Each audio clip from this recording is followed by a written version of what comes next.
Meus irmãos queridos, que Deus nos abençoe.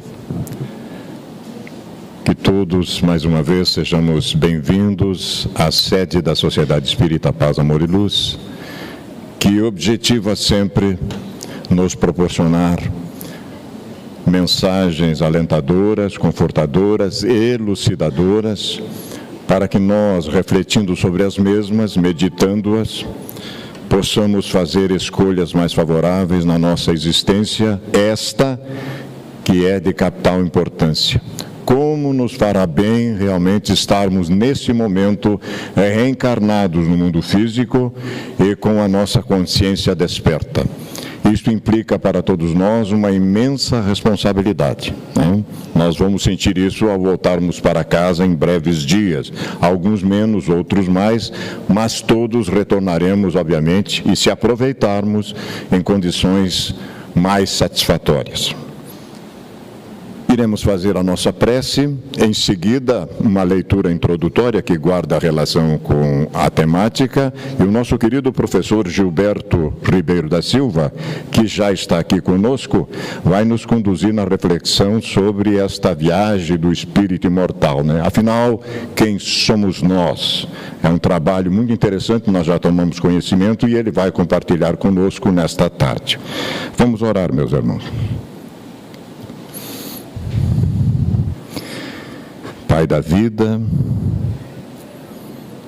apostos mais uma vez, todos nós, imbuídos do melhor propósito possível, nos envolvendo sobremaneiras com os valores do espírito imortal, que gradativamente despertam em nós um desejo imenso, profundo, de nos ajustarmos às vossas leis sábias e justas.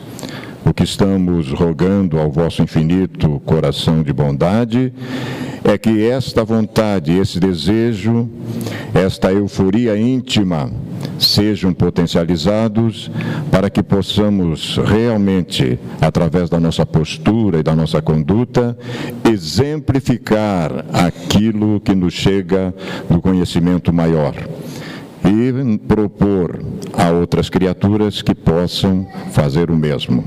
Abençoa a nossa proposição, Senhor, e que nos seja permitido, a partir de agora, trabalharmos mais uma vez na vossa seara de amor e de esperança. Que assim seja, Senhor. 1950 foi um ano bom. Não porque nós reencarnamos em 1950, mas o professor Rubens Romanelli escreve O Primado do Espírito. Vejam só, acentuamos, 1950. Um pequeno recorte da proposta do professor. Grandeza e miséria do homem. Que extraordinário poder tem o homem. Que revolução profunda não operou a face da terra e que prodigiosa transformação não imprimiu a fisionomia das coisas. Ele abriu caminhos ao progresso na terra, nos mares e nos ares. Modificou o curso dos rios, arrasou montes, conquistou territórios ao mar, drenou pântanos. Isso é tão verdade que o holandês diz que Deus fez o mundo e o holandês fez a Holanda. E é verdade, não? Fecundou o solo, criou novas espécies vegetais e animais, apropriou-se da energia atômica, edificou suntuosas cidades, arrancou as riquezas ocultas nas entranhas da terra e dominou o raio nas altitudes do céu. Por toda parte deparam-se-nos os vestígios do seu construtivo e perseverante labor. Da miséria ou da mísera choupana, passou ao majestoso arranha-céu. Do frágil e minúsculo veleiro, passou ao luxuoso e gigantesco transatlântico. Do lento carro de boi, passou ao célere avião. Das estreitas e tortuosas picadas, passou às estradas amplas e pavimentadas. Das pequenas indústrias manuais, passou às grandes indústrias mecânicas. Observe-se, todavia, que esse mesmo homem que operou tamanhas maravilhas detém-se impotente diante de si mesmo. tudo Ele tem podido transformar. Só ainda não pôde transformar aquilo que é o agente de todas as transformações, o seu próprio ser. Sua fisionomia moral é ainda a mesma de seus antepassados da caverna. Que belo não será o mundo quando o homem, introvertendo-se, se dispuser a transformar-se a si mesmo. É por esta razão que nós estamos trazendo o nosso querido professor e vai nos iluminar nessa questão de, afinal, quem somos nós? Essa é a proposta do nosso querido professor Gilberto, que nós vamos ouvi-lo. Boa noite a todos. O tema de hoje: quem somos nós? Afinal de contas, por que Deus criou cada um de nós? Com que objetivo? E se nos criou no sentido da felicidade, da harmonia e da paz, por que transitamos por tantas atribulações, por tantas dificuldades por este mundo? Na questão 76 do Livro dos Espíritos, da parte 2ª, capítulo 1, o benfeitor questiona: que definição se pode dar dos espíritos? E a resposta: pode dizer-se que os espíritos são os seres inteligentes da criação, povoam o universo fora do mundo material. Então nós somos espíritos. Portanto, herdamos uma característica: a imortalidade. Transitamos por mundos, por corpos, por experiências de alegria e de dor, e nos desprendemos, tornando-nos cada vez mais livres, à medida que nos conhecemos, à medida que compreendemos ao Pai e à medida que aprendemos a amar a criação. Como espíritos, como a questão coloca, inteligentes, nós temos também um dos objetivos de auxiliar na criação. No entanto, o que nós criamos? De um pingo d'água, criamos tempestades. De pequenas dificuldades, situações que muitas vezes nos parecem intransponíveis, somos capazes de criar. O problema é que ainda nós temos dificuldade de direcionar esse potencial divino que todos nós carregamos com o mesmo grau, a mesma potencialidade. Deus cria desde sempre e jamais criou espíritos de diferentes categorias, todos iguais.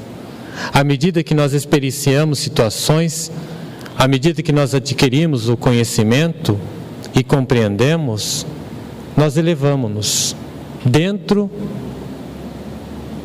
do que nós nos encontramos hoje. A matéria ainda nos influencia demais. Por quê?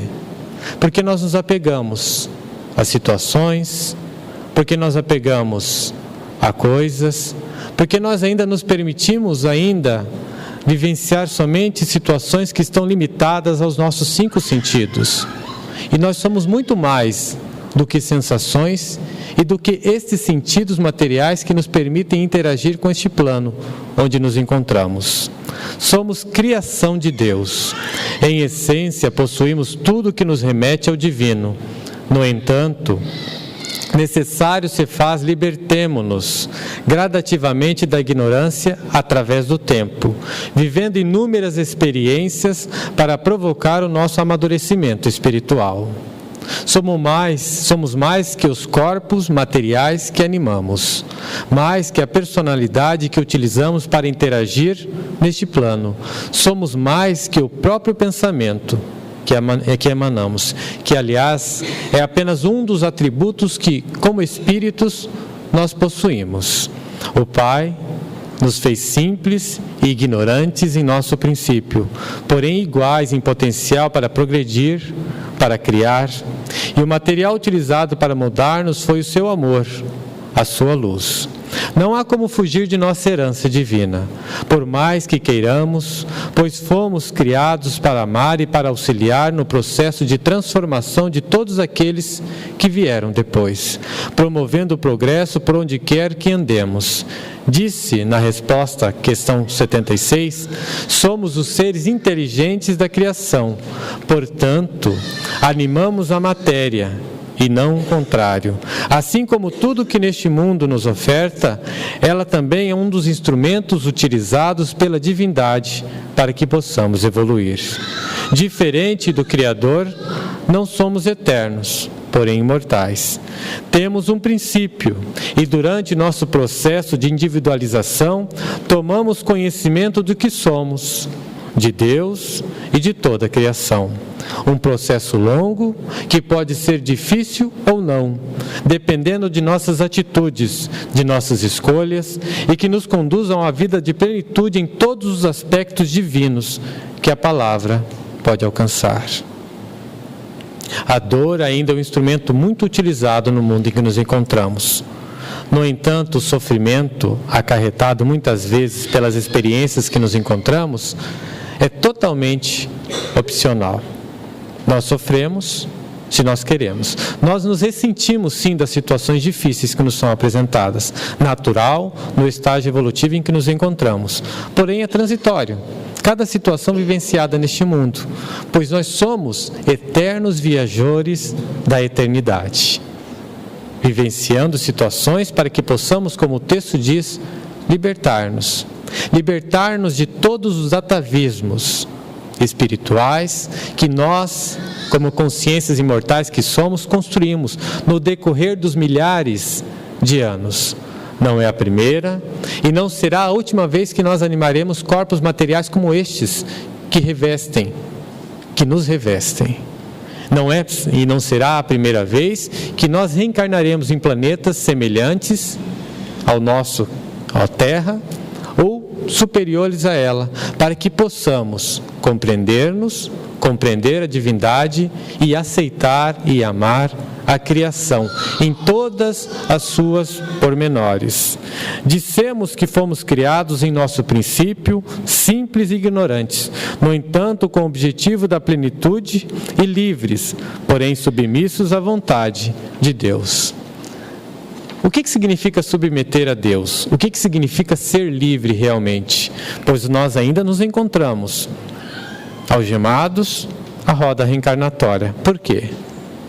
Há 2000 anos, pelo menos, Cristo encarnou na Terra.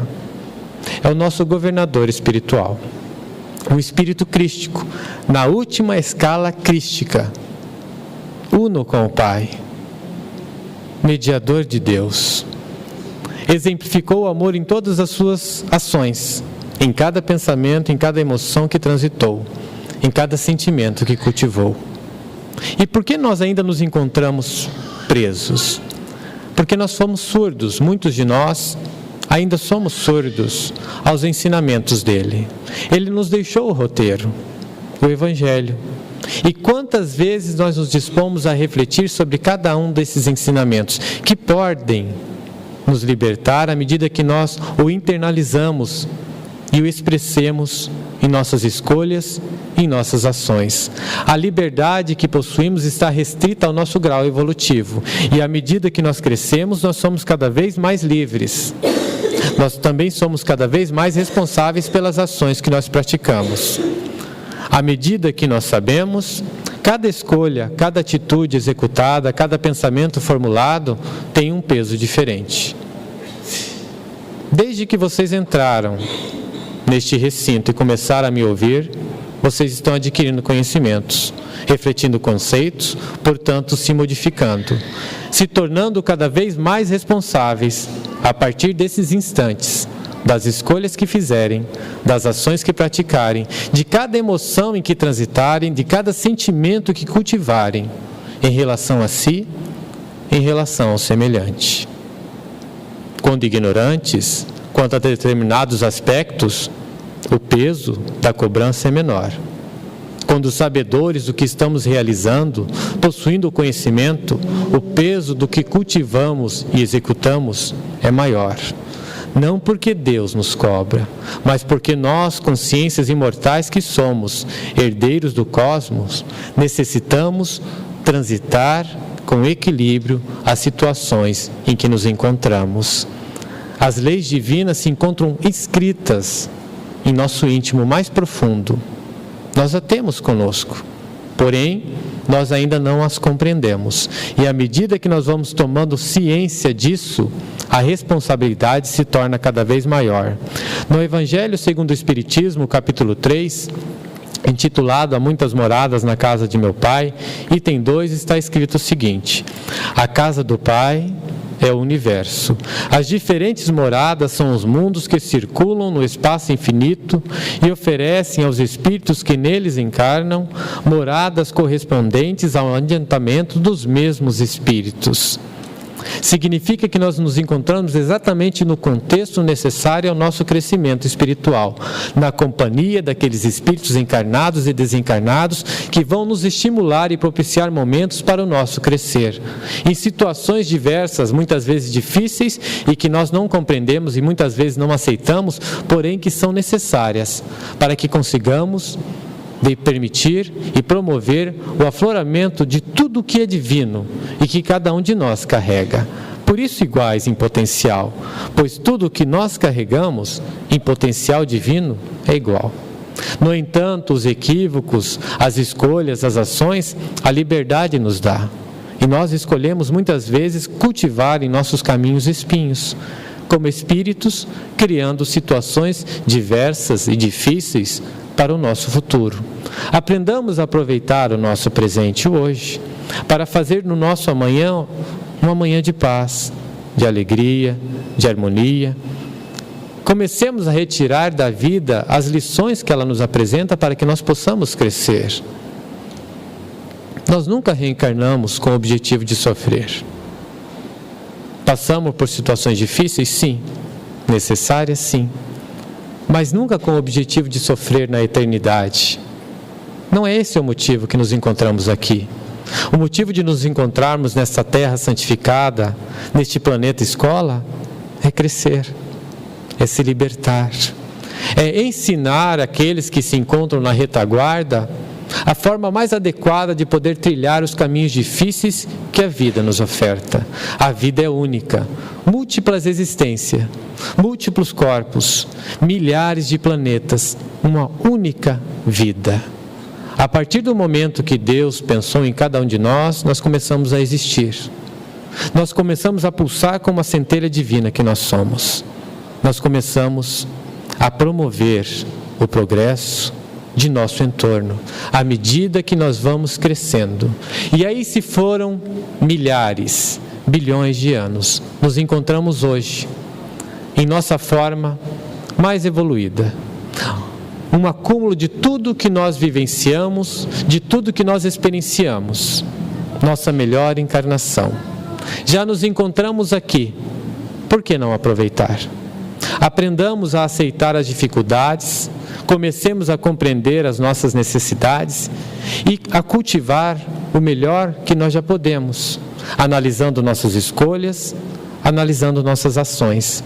Reencarnamos justamente porque em uma única existência nós não conseguimos aprender tudo o que precisamos para sermos realmente livres. Quantas estrelas existem no universo? Somente em nossa galáxia se estimam 100 bilhões de estrelas. No universo estimam-se outros tantos 100 bilhões de galáxias. Se nós colocarmos somente um planeta a cada uma das estrelas, façam a conta. Quantas moradas? Quantas casas, quantas moradas nós podemos habitar para que possamos crescer? Então existem planetas tão velhos quanto a estrela que anima o nosso sistema solar. E seres que lá habitam, tão evoluídos quanto nós, irmãos mais velhos, que se compadecem de nossas dores e que buscam nos estimular ao nosso melhor. E é isso que nós fazemos quando aceitamos em nosso seio familiar um entezinho, um recém-nascido, uma criança é estimulá-la nesse processo de crescimento, de aperfeiçoamento espiritual.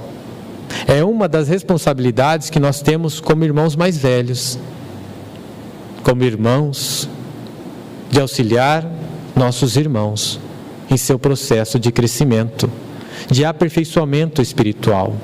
Somos imortais, portanto, a morte é somente uma passagem para a esfera da vida espiritual. Jamais morremos. Passamos por situações difíceis e de alegrias, porém nunca morreremos. Por maior que seja a dificuldade, mesmo que nós busquemos a porta do suicídio, nós não morremos. Somente aumentamos a carga de nosso sofrimento, mas não morremos. É uma herança. Imortais. Se levarmos em consideração que cada uma das estrelas no universo possui um sistema solar, percebemos que há muitas moradas para serem habitadas e utilizadas de acordo com a necessidade de progresso de cada espírito imortal criado. O nosso planeta se encontra na escala evolutiva como um mundo de provas e expiações, que está migrando para a regeneração. E essa regeneração é um processo longo que se inicia no íntimo de cada um de nós, consciências imortais que se encontram neste mundo. À medida que crescemos, à medida que nos adaptamos, à medida que progredimos nas escolhas e nas ações, promovemos o crescimento do nosso entorno, o progresso da casa em que nos encontramos. E todos aqueles que não buscarem, que se ressentirem, que não aceitarem a necessidade de evoluírem, serão convidados, pela frequência vibratória que emanam, a deixarem esta casa que já conhecem. Não para um mundo mais evoluído, de forma alguma, para um planeta igual ou um estágio inferior de evolução. Se aqui já é difícil, imaginemo-nos na companhia de espíritos desconhecidos, em situações muito mais difíceis, para que possamos crescer. Então aproveitemos. Não é a única e não será a última de nossas oportunidades, mas aproveitemos nosso tempo aqui. Como viajores, o tempo está passando. Uma vida na Terra, hoje, 100 anos, é um relâmpago. Para nós, espíritos imortais, muito rápido. Mas se não aproveitado esse instante tão breve, nós acabamos nos prendendo cada vez mais ao processo de reencarnação. Necessitados, que ainda somos, de libertar de nós o amor. Essa essência divina que todos nós carregamos em potencial. Individualidades divinas. Cristo disse, e João relata no capítulo 10, no versículo 10, capítulo 34, vós sois deuses. Não Deus, deuses. Se nós soubéssemos e tomássemos posse de tudo que nós realmente somos, nos sentiríamos maravilhados. Mas quando nós temos uma doença batendo à nossa porta, isso nos incomoda. Quando a vida não segue a rotina que nós queremos, isso também nos incomoda.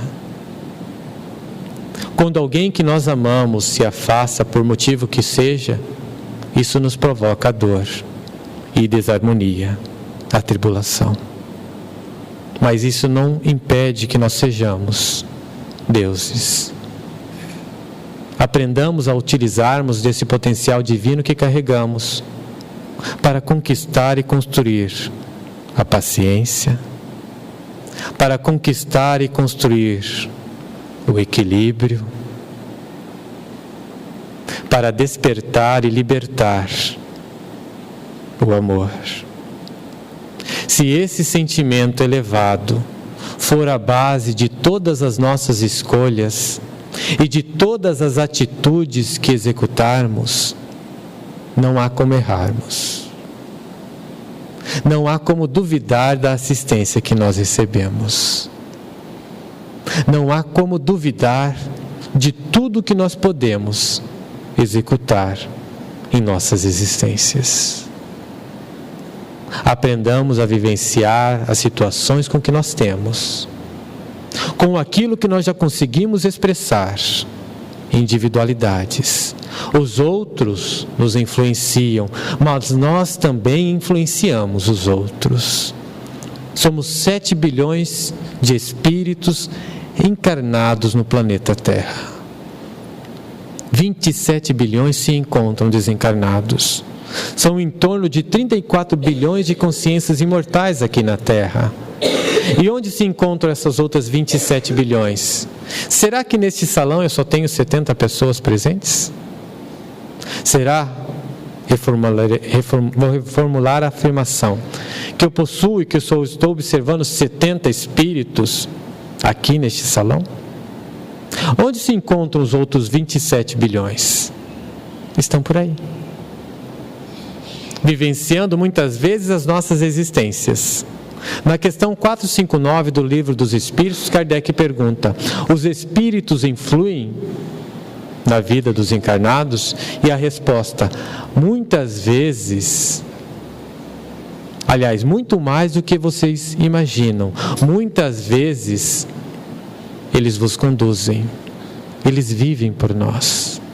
À medida que nós nos libertamos desses atavismos espirituais, não é uma herança genética, mas uma herança de nós mesmos, de nossas vivências, a influência se torna cada vez menor no aspecto negativo e cada vez maior no aspecto positivo.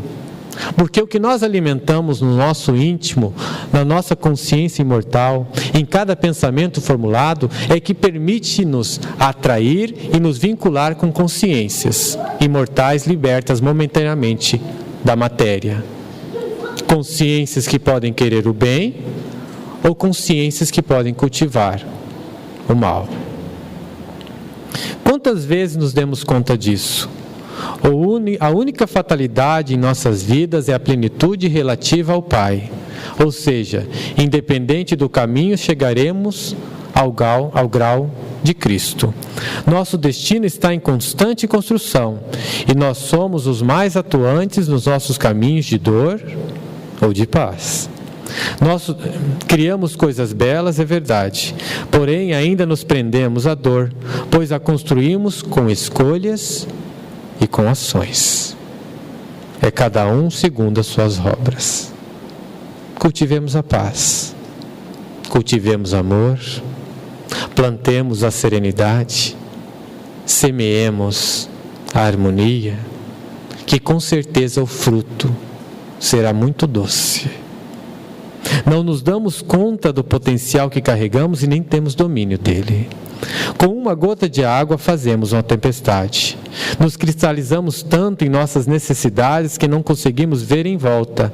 Nos prendemos tantas situações ou objetos, nos privando de aproveitar os momentos. Somos tão acelerados, às vezes, que estamos no hoje pensando no amanhã, no agora, imaginando depois.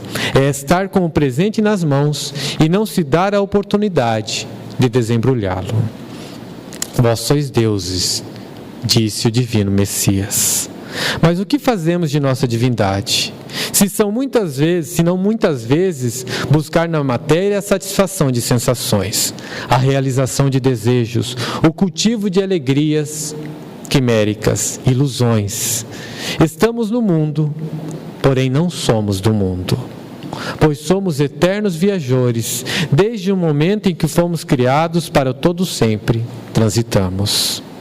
A casa do Pai é enorme, imensurável, mas tal como crianças espirituais que ainda somos, ficamos surpreendidos a um fragmento pequeno, em um recanto minúsculo da casa, nos deslumbrando com o que nos é palpável aos sentidos materiais que utilizamos para interagir com o mundo material. Devemos buscar cada vez mais viver o hoje, sem a angústia pelo amanhã, utilizando-se do potencial mental que possuímos para promover paz para nós mesmos, silenciando a mente das angústias, criar o bom pensando no bom, criar a luz pensando na luz, emanar o amor, vivenciando o amor.